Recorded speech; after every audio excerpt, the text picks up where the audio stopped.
Greetings YouTube, Fuzz here, and we're going to continue on our walkthrough today for the Zodiac Age by taking on a new hunt known as Goliath. So this should be an interesting one, stay tuned.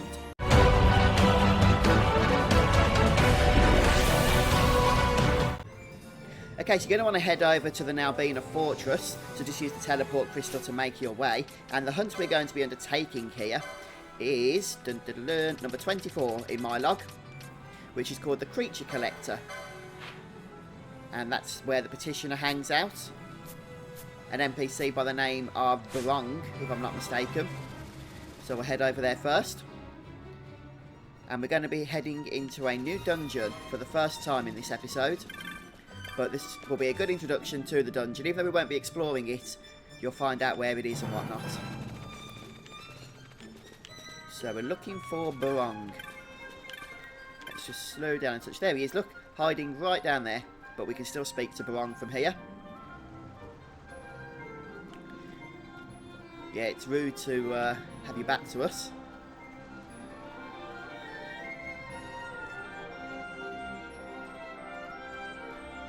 Yes, we're an adventurer. We're an adventurer that likes to take on enemies for gil and experience.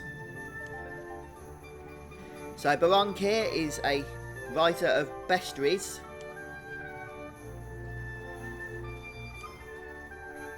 And now he wants us, no doubt, to find out some fiend information. So we'll go ahead and accept his little quest for him. And he tells us that Goliath is a golem that is found in Necro Hole of Nabudis, a dungeon I have not yet visited on this particular playthrough.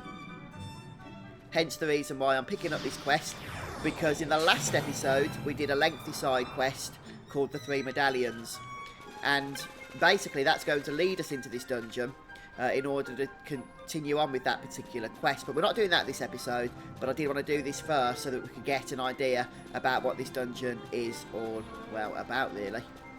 So we're going to head now over to the Nebrias Deadlands. If you don't know anything about the Nebrias Deadlands, if you haven't been there, then I do recommend you check out the last episode, which is the 3 Medallion side quest, although it should be pointed out that you don't need to do that side quest in order to reach this next dungeon and do the hunt in question.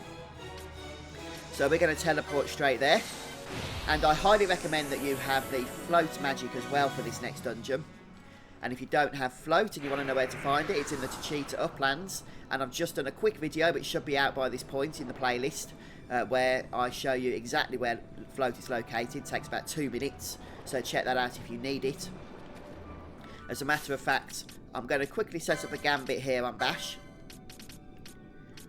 where I'm just going to go for ally any, and then float. Float is a time battle mage spell, is what I was trying to say. I don't think any other jobs can use it, so just bear that in mind. And it makes you immune to pretty much the red traps that are littered all over the place. So we'll speed things up now.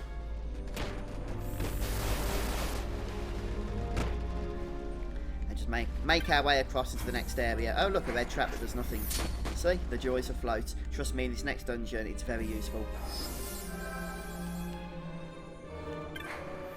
A red trap which I want to run over because I can. And here we are. So head north and then east from the orange teleport crystal in the Nebrias Deadlands, and you'll reach the next dungeon. This is an optional dungeon in the game. The story never brings you here. The Necro Hole of Nabudis. But there's an Esper to be gained in this place, again, for a future episode. And the good thing about exploring this dungeon in this episode is that, we're not exploring it but introducing it, is that the mark is right at the entrance here.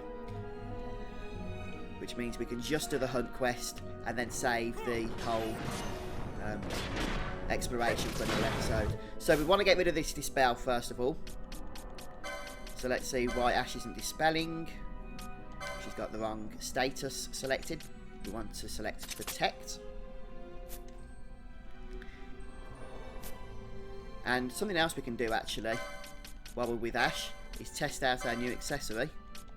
If if we go to Ribbon and equip the Niho Paleo, you can actually inflict this guy with least slow. Maybe some other stuff as well. Let's find out.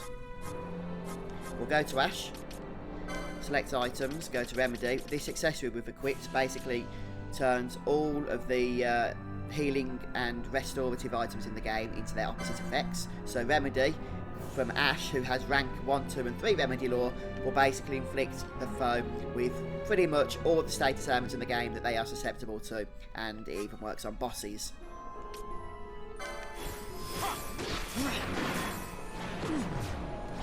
So I'm pretty sure it got slow on it, even though it said immune. Anyway, we're killing it, so yeah, it definitely got slow on it. It's got the time down on it. So what I'm going to do at this point is just remove that accessory. And of course you can use curative items to do a ton of damage as well, if that's what you want to do. And it is a good idea to take care of some of these ads as well if you can. And another thing you might want to do, although I don't have Balthier in the party so I'm not going to be able to, is spam expose a few times to lower this guy's defense. Because he's so, you know, bulky and whatnot, he obviously could do with a few exposes, but I don't think anybody else is able to cast it, unfortunately. Only Balthier. I'll just check actually, maybe Bash can. I don't think so. No, he can do Shear though, which is good to know for the future. Shear is basically the magical version of it, so it reduces their magic resistance. And those abilities are awesome because they last permanently throughout the fight, and they stack as well. So you can, you know, reduce their defense with Expose by 10% of its current value each time you cast it. And it works on bosses as well.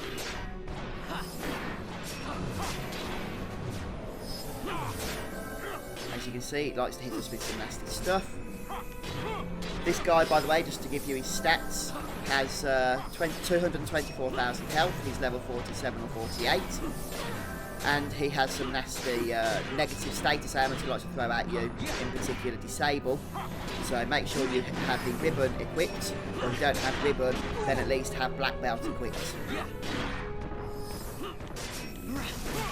And I haven't used Expose, obviously, he's still going down, but if you did, then he would go down much faster. So make sure you keep that Dispel on when he keeps casting Protect.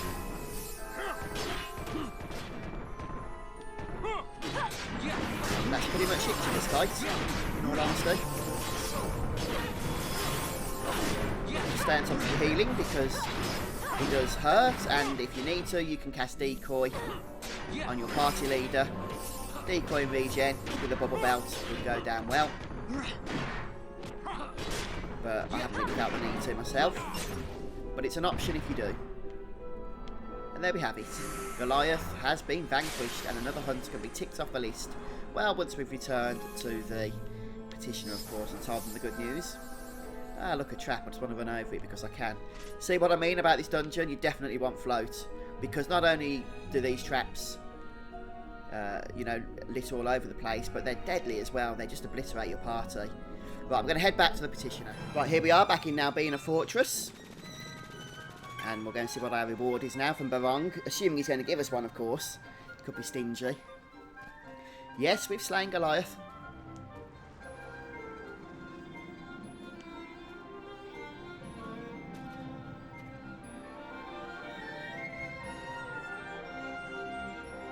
Jovi, I recognise his name. Have we done a hunt for him in the past? It's possible we have, I can't remember. I actually prefer the hunt system, you know, in Final Fantasy XII than in Final Fantasy XV. Mainly because you can collect as many hunts at any one time as you need to. Or want to. We're going to save the Queen and iron her Jarium and a bunch of gil as well. And that brings us to the end, really, of this episode. So the hunt's done. I hope this helped. If it did, leave a like and come back soon, and we'll carry on with more Final Fantasy XII. Cheers all. Take care.